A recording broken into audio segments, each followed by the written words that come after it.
Selamat siang semua. Assalamualaikum warahmatullahi wabarakatuh. Salam sejahtera untuk semua. Selamat datang di mata kuliah Manajemen Usaha Perjalanan Wisata ya di pertemuan hari ini, di pertemuan yang ke-10 ya. Baik, untuk sebelumnya saya absen dulu ya kelas ini ya. Oke, Pak. Anastasia Agatha Simbolon ada.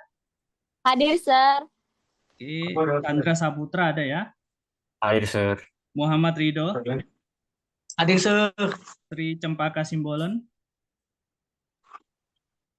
Sri Cempaka Simbolon ada? Ada ya. Ada, Sir. Tadi dia izin Oke, baik. lagi di angkutan umum katanya. Sri Wulandari ada. Saya, Sir. Oke, Sutriani ada. Sutriani, tadi ada ya. Yolanda Mahniar, Saya, Sir. Yuni Amelia. Saya, Sir. Oke, baik. Terima kasih ya semua ya. Baik, Oke, Sir. ini akan saya mulai untuk share screen untuk mata bab perkuliahan kita hari ini.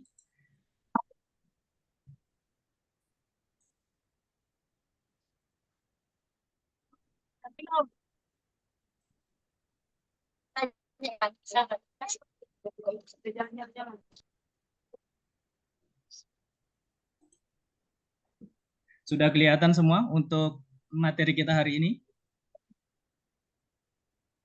Sudah kelihatan ya? Sudah, Sir. Oke, baik. Untuk Sudah, materi Sir. perkuliahan kita di pertemuan yang ke-10 ini adalah menyusun travel itinerary dan juga rencana anggaran perjalanan wisata atau budgeting trip ya. Di sini kira-kira apa sih travel itinerary dan juga budgeting trip itu? Kita akan bahas hari ini ya. Apa itu travel itinerary? Ini biasanya setiap perjalanan wisata yang dimiliki oleh Biro Perjalanan Wisata itu memiliki travel itinerary. Tanpa travel itinerary itu akan mustahil sebuah perjalanan wisata itu akan berjalan dengan lancar. Selain itu kita akan mengerti kira-kira apa sih itu travel itinerary? Travel itinerary adalah rencana perjalanan yang berisi rincian lengkap mengenai aktivitas, waktu, tempat, dan fasilitas yang akan dilakukan atau dikunjungi selama suatu perjalanan wisata. Jadi di dalam travel itinerary itu berisi rincian lengkap aktivitas dan juga waktu, tempat, tanggal, dan juga fasilitas yang akan diterima oleh seorang wisatawan ketika mengikuti sebuah perjalanan wisata. Nah, di situ kira-kira fungsinya apa travel itinerary itu? Yang pertama adalah sebagai panduan perjalanan.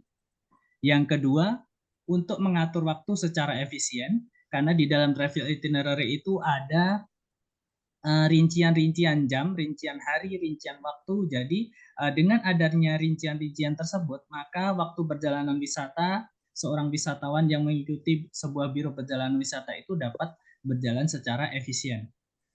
Selain itu untuk mempermudah koordinasi antar peserta, baik itu antar tour leader, tour guide, dan juga peserta tour. Selain itu, travel itinerary berguna untuk menjamin keteraturan dan kenyamanan perjalanan. Selain itu, untuk membantu manajemen biaya sebagai dokumen pendukung administratif dan juga alat promosi bagi biro perjalanan. Nah, ini sebelum menyusun travel itinerary itu ada hal-hal apa yang harus diperhatikan ketika kita menyusun travel itinerary. Yang pertama adalah tujuan dan durasi perjalanan. Nah, kita harus tahu nih tujuannya untuk apa dan durasi perjalanannya berapa lama. Contohnya tujuannya untuk winter trip di Tokyo gitu ya. Untuk perjalanan seumpama Singapura Malaysia selama 3 hari 2 malam. Lalu ada juga umroh plus Turki. Nah, kita harus tahu juga berapa durasi perjalanannya agar kita tahu berapa lama dari total perjalanan dalam perjalanan wisata tersebut. Nah, di dalam travel itinerary itu ada juga profil peserta. Nah, biasanya di sini untuk profil lengkapnya itu tersimpan di dalam daftar manifest peserta ya. Untuk selanjutnya, urutan destinasi dan aktivitas yang logis dan realistis. Nah, di sini biasanya di travel itinerary itu ada jadwal-jadwal mulai bertemu di bandara sampai kembali ke bandara lagi itu ada jadwal-jadwal yang logis dan realistis. Seumpama bertemunya di stasiun kereta api. Nah, nanti ada mulai dari awal dari stasiun kereta api sampai kembali lagi pulang itu nanti ada jadwal-jadwal yang logis dan realistis. Selain itu, ada alokasi waktu yang seimbang untuk tiap kegiatan. Nah, di dalam satu hari itu kira-kira mengunjungi berapa tempat wisata. Nanti ada di situ jadwal-jadwalnya.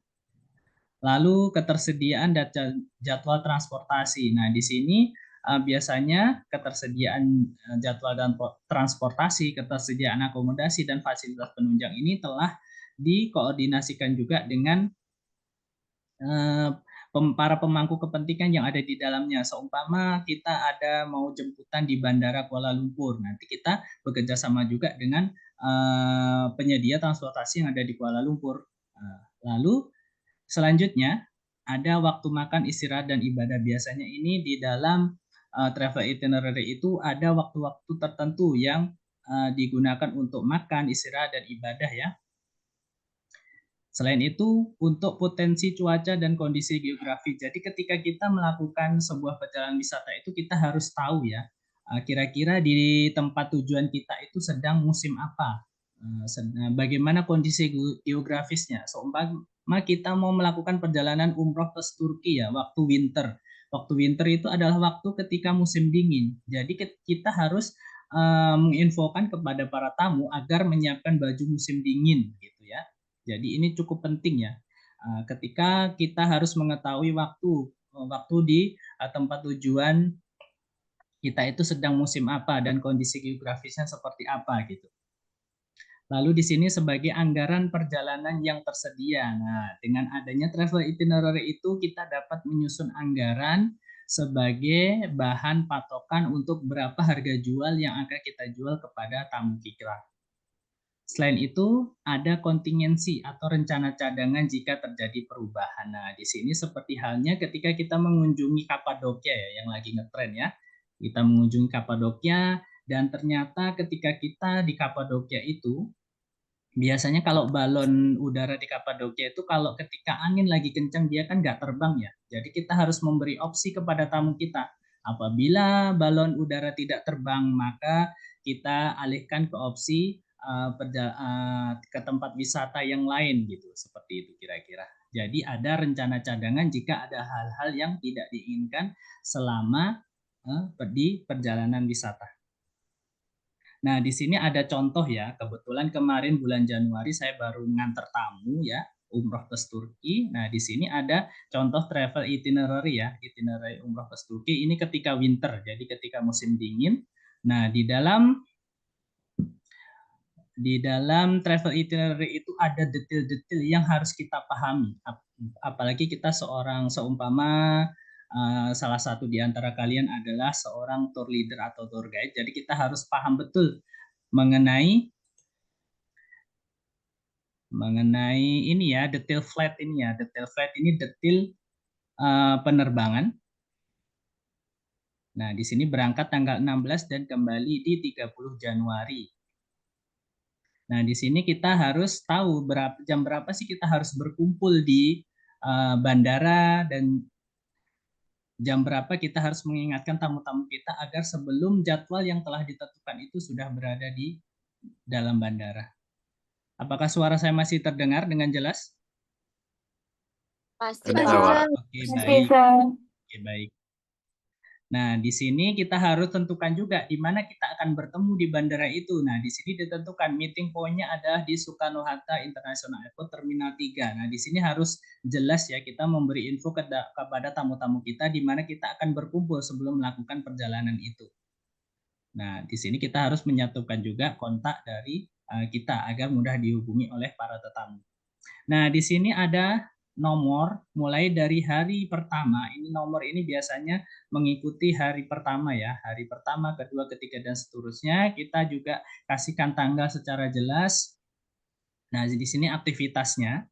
Nah, di sini yang pertama adalah kita berkumpul di Soekarno-Hatta jam 13. Jadi kita harus kasih spare waktu antara sebelum terbang, jadwal sebelum terbang ini dengan jadwal untuk check-in di counter airlines di bandara. Jadi biasanya itu counter airlines bandara untuk check-in itu buka 4 jam sebelum penerbangan ya, untuk penerbangan jarak jauh biasanya.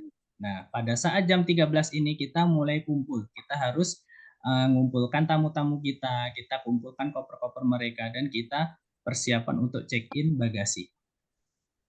Lalu jam 17.35 kita terbang ya. Di sini diinfokan jam 17.35 ini penerbangan pesawat kita, dan akan sampai di jam 23.00 di Dubai. Setelah itu biasanya seorang tour leader itu ngatur, kan ini penerbangannya transit ya, 16, 17 ya. Ini dari Jakarta Dubai ke Jeddah. Jadi penerbangan transit sekitar 1 jam 15 menit dari jam 23 sampai jam 00.15. Kita harus memberi info kepada tamu bahwasanya penerbangannya adalah transit. Jadi ketika nanti di ruang transit langsung menuju ke pintu berikutnya untuk penerbangan selanjutnya. Hingga akhirnya kita akan sampai Jeddah di jam 2.25. Nah, ini di sini peserta transit Dubai dan melakukan penerbangan ke Jeddah dan tiba di jam 2.25. Lalu di sana kita jelaskan juga bahwasanya sudah dijemput oleh bus pribadi menuju Madinah dan lain sebagainya. Nah, ini adalah contoh kecil dari travel itinerary ya, sebuah biro perjalanan wisata dalam perjalanan umroh ke Turki. Oke, baik, kita next ya. Kita next.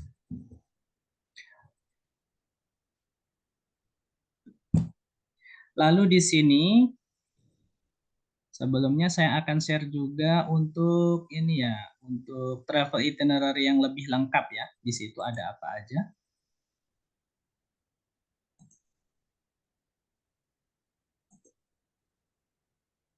Oke, sebentar.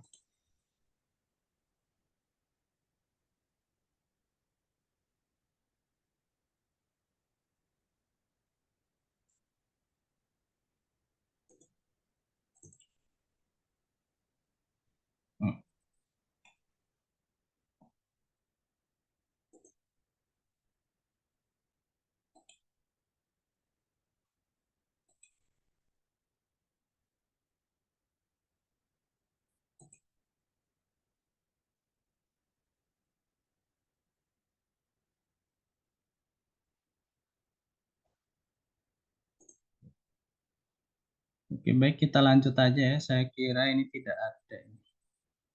Oke, kita lanjut aja di budgeting trip untuk menghemat waktu.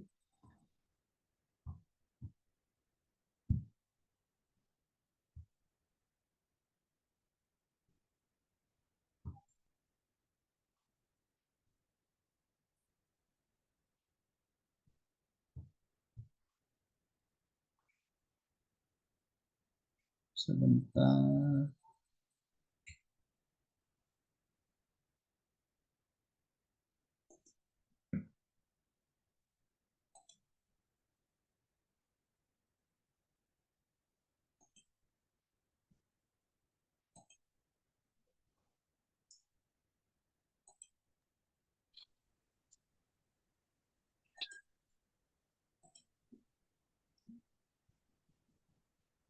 Lalu di sini kita akan bahas tentang budgeting trip ya. Kira-kira apa sih fungsi dari budgeting trip itu? Dan jadi ini kelanjutan dari travel itinerary itu sendiri. Setelah kita mempunyai travel itinerary, kita dituntut untuk bisa menyusun budgeting trip atau penyusunan anggaran dari rencana perjalanan wisata itu sendiri. Kira-kira apa sih itu budgeting trip? Budgeting trip atau penganggaran perjalanan adalah perencanaan yang digambarkan secara kuantitatif dalam bentuk keuangan. Jadi di sini nanti dalam bentuk angka-angka ya, kuantitatif sebagai bentuk untuk perencanaan keuangan. Selain itu, fungsi dari budgeting trip itu sendiri apa? Salah satunya adalah sebagai fungsi perencanaan, yang kedua sebagai fungsi koordinasi, yang ketiga sebagai fungsi motivasi, dan yang keempat adalah sebagai fungsi pengawasan. Nah, di sini ada hal-hal apa sih yang perlu diperhatikan di dalam menyusun sebuah budgeting trip? Nah, hal-hal yang perlu dia perhatikan itu apa saja kira-kira? Yang pertama adalah transportasi, yang kedua adalah akomodasi atau hotel dan penginapan, yang ketiga adalah konsumsi makan dan minum, yang keempat adalah tiket masuk objek wisata dan aktivitas ini perlu juga kita masukkan ya, karena terkadang ada tempat wisata itu yang berbayar dan ada juga yang gratis. Selain itu sebagai dana cadangan untuk kebutuhan darurat. Dan yang lain adalah yang perlu diperhatikan adalah jumlah peserta dan durasi perjalanan. Nah, di sini ada sebuah studi kasus ya. Biasanya kalau di kelas manajemen usaha perjalanan wisata ini karena lebih banyak praktek ya. Di sini ada sebuah studi kasus. Anda sebagai seorang tour leader sekaligus tour consultant di sebuah agen perjalanan wisata ditugaskan untuk menghadapi klien yang datang langsung ke kantor. Anda diharapkan mampu melayani klien sesuai SOP perusahaan, yaitu mencatat informasi tentang klien dan memenuhi kebutuhan klien. Nah, di sini kita menerima menerima permintaan request ya dari klien untuk melakukan city tour ke Kuala Lumpur dari Medan ya. Ini di sebuah grup PT Alaska Utama dari Medan dengan jumlah peserta 10 pax yang akan melakukan perjalanan wisata 3 hari 2 malam. Nah, di sini disebutkan ya, total durasinya adalah 3 hari 2 malam dengan jadwal tur tentatif di bulan Maret 2023. Nah, di sini kita harus hitung nih harga paketnya berapa gitu yang akan kita tawarkan kepada tamu kita. Nah, di sini harga paket tour adalah all in net. Nah, tidak ada biaya-biaya tambahan lagi, tidak ada biaya-biaya luar lagi. Termasuk di dalamnya adalah hotel 3 hari 2 malam setara bintang 3 termasuk sarapan, makan siang dan makan malam di restoran lokal, jemputan dari dan ke Bandara Kuala Lumpur, ini including driver ya, termasuk sopirnya juga ya. Lalu ada juga transportasi untuk city tour. Jadi selama di Kuala Lumpur itu terinclude juga dengan transportasi untuk city tour. Lalu ada jasa tour leader. Dan yang terakhir adalah asuransi perjalanan. Asuransi perjalanan ini cukup penting ya untuk mengcover hal-hal yang tidak kita inginkan jika terjadi sesuatu selama perjalanan wisata kita. Makanya kita pakai asuransi perjalanan.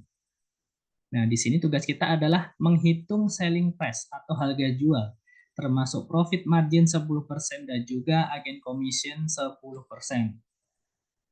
Nah, di sini bagaimana kira-kira cara menghitungnya? Yang pertama adalah menentukan biaya melalui identifikasi pos-pos kebutuhan utama perjalanan.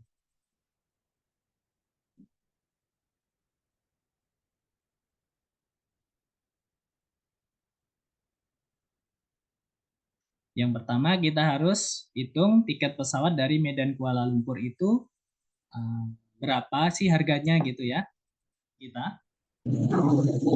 Nah, ini kita bisa cari ya di travel online itu. Salah satunya kita harus cari tiket dari Medan Kuala Lumpur itu berapa sih kira-kira harganya. Nah, di sini kita tahu bahwasanya harganya adalah 1.200.000 per orang. Nah, kita jelaskan juga di situ berangkatnya jam berapa dan nyampe jam berapa. Lalu jam kepulangannya juga kita harus infokan jam berapa dan sampai di Medan jam berapa gitu ya. Ini ada yang tahu nggak mengapa di sini pulangnya jam 20.50 sampai juga di jam 20.50? Ada yang tahu kira-kira?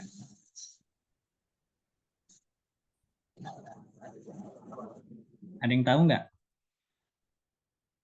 Mengapa ini sedangkan ini ya, yang berangkat ya, berangkat dari Medan jam 11 sampai Kuala Lumpur jam 13.10. Nah, di sini berarti ada perbedaan waktu 2 jam 10 menit ya. Nah, di sini pulangnya jam 20.50, mengapa nyampenya di Medan kok jam 20.50 juga? Ada yang tahu kira-kira? Kenapa? Ada yang bisa jawab?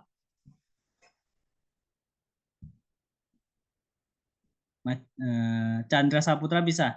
Kira-kira kenapa sampainya di jam 20.50? Kurang tahu, Pak. Kurang tahu. Ini Sutri tahu nggak kira-kira? Muhammad Ridho tahu nggak kira-kira? Kenapa di sini pulangnya jam 20.50, nyampe jam 20.50 juga? Kira-kira itu kenapa kok bisa sampai di jam yang sama? Nah, Izin menjawab, Sir. ya silakan Karena Yolanda. mungkin udah ada yang namanya itu tadi Sir, travel itinerary yang Sir bilang. Kan udah ada jadwalnya, Ya, disesuaikan sama jadwal. oke baik, masih kurang tepat ya jawabannya. Ada yang bisa kira-kira?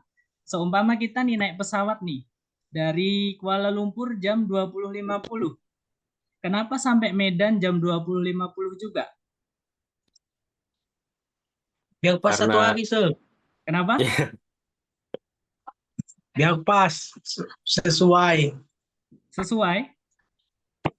Biar mereka tahu sampai mesan jalan mereka kan sampai bandaranya itu nanti 20.50 biar tahu gambarannya untuk transport dari bandara ke rumah mereka gitu. Oke, masih kurang tepat ya jawabannya. Nah, di sini ya akan saya ceritakan ya.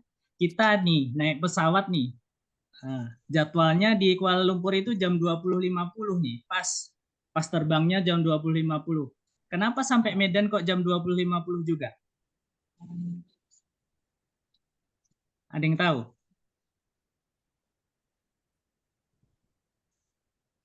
Dari Kuala Lumpur nih terbang jam 20.50.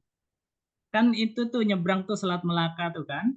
Nah, dari Kuala Lumpur ke Medan. Kenapa sampai Medan jam 20.50 juga?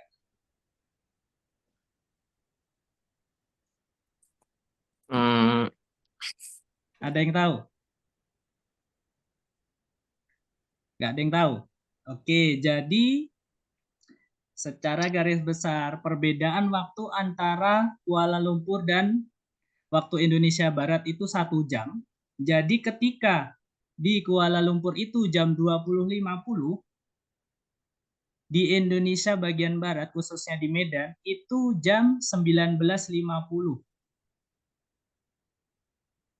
Jadi ketika oke, Sir, oke, Sir. pesawat terbang selama 1 jam di atas langit, itu ketika nyampe di Medan, itu akan sampai di waktu yang sama, jam 20.50 juga, tetapi waktu Indonesia Barat. Seperti itu. Jadi ketika di Kuala Namu itu jam 20.50, maka di Kuala Lumpur itu sudah jam 21.50. Seperti itu. Oh, oke, Sir. Di sini unik ya, di sini ya. Terbang 1 jam tetapi nggak terasa sampai di jam yang sama. Oke, kita lanjut. Hotel di Kuala Lumpur ya, ini kita cari juga seperti di Traveloka, tiket.com ini ya. Kalau biasanya masih sebuah travel yang kecil, biro perjalanan wisata yang kecil, itu kita nyarinya seperti di OTA itu. Kita cari hotel, mana sih yang sekiranya bagus, mana sih yang sekiranya cocok untuk tamu kita, sesuai dengan kebutuhan tamu-tamu kita. Nah, di sini permintaan tamunya adalah selama 3 hari 2 malam include sarapan. Di sini kita cari harganya 300.000 per 2 pax. Nah, di sini dijelaskan bahwasannya 3 hari 2 malam itu 300.000 dikali 2 kan 600 ya. 600 dibagi 2 tetap jatuhnya di 300.000 per orangnya. Nah, di sini kita harus tahu juga harga dari jemputan bandara ya, airport transfer. VV ini vice versa ya, dari bandara Kuala Lumpur International Airport ke hotel. Ini di 1 juta dibagi 10 pax ya. 1 juta dibagi 10 pax ini per orangnya dihitung 100.000. Lalu kita harus tahu juga transportasi untuk 1 harinya di Kuala Lumpur itu berapa. Nah, di sini dihitungkan 1.000 ringgit atau sekitar 170.000 per pax. Lalu kita hitungkan juga makan siang dan makan malamnya, karena tadi sarapannya sudah di hotel, maka tugas sebuah biro perjalanan wisata adalah tinggal nyari makan siang dan makan malamnya di restoran lokal. Nah, ini kita hitungkan seumpama estimasi di 360.000. Lalu di sini ada jasa tour leader. Nah, tour leader ini ya salah satu pekerjaan impiannya, sudah dikasih kerjaan, disuruh jalan-jalan, digaji lagi. Itu salah satu kerjaan impian banyak orang ya, tour leader ini. Lalu di sini kita hitung nih. Yang bertanda merah ini kita jumlahkan. Dari tiket pesawat, hotel, lalu jemputan bandara, transportasi 1 hari, lalu makan siang makan malam, asuransi dan juga jasa tour leader ini. Nah, kita dapatkan harga di 2330, 2.330.000. Nah, PR-nya tadi adalah menghitung 10% komisi sama apa tadi? Bentar. 10% komisi dan 10% dari total yang diinginkan profit marginnya. Nah, didapat hasil 2.796.000. Nah, kita bulatkan aja harga jual kita ke tamu itu di 2.800.000 per pax. Nah, di sini adalah salah satu cara yang mudah untuk menentukan harga jual kepada tamu kita. Nah, di sini kita harus tentukan juga ya tempat-tempat yang akan dikunjungi selama menyusun travel itinerary. Nah, di sini biasanya ini kalau tamu-tamu itu sukanya tempat-tempat yang Instagramable, tempat-tempat yang lagi viral gitu ya. Di sini kalau untuk di Kuala Lumpur salah satunya adalah ini. Di Twin Tower, Salam Maghrib, lalu ada Menara Kuala Lumpur dan lain-lain.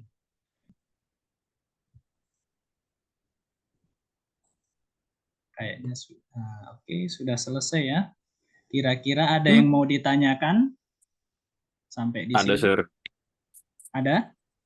Ada, Sir. Ya, silakan. Ya, perkenalkan nama saya Chandra Saputra, Sir. Saya ingin Ya. bertanya mengenai itinerary tadi. Ya. Itinerary tadi itu kan pengertiannya adalah rencana perjalanan ya kan, Sir?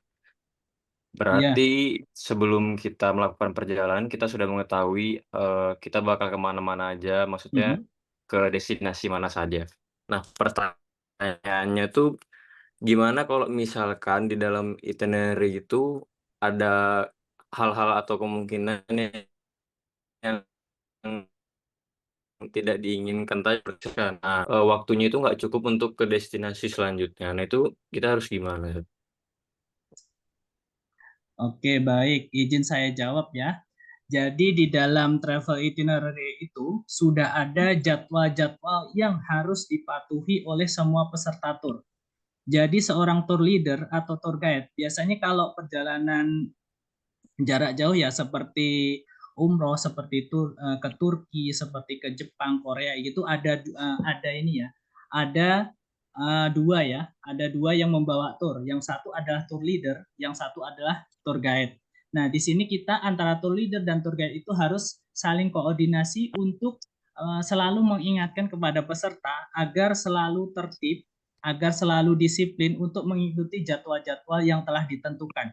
Jadi ketika kita sudah ada perjanjian dengan tamu itu biasanya sebelum turun dari bus ini kita udah sampaikan, kita sampai jam segini nih berkumpul di titik kumpul yang telah ditentukan.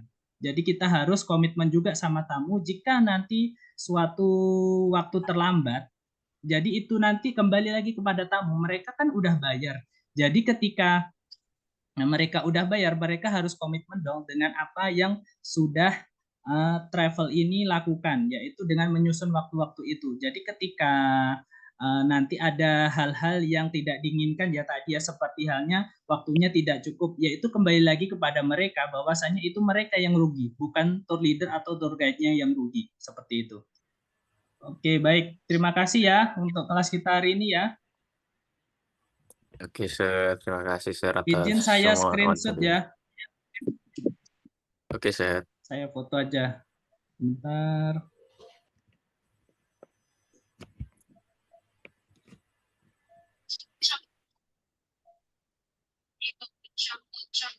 Terima kasih atas pertemuannya hari ini.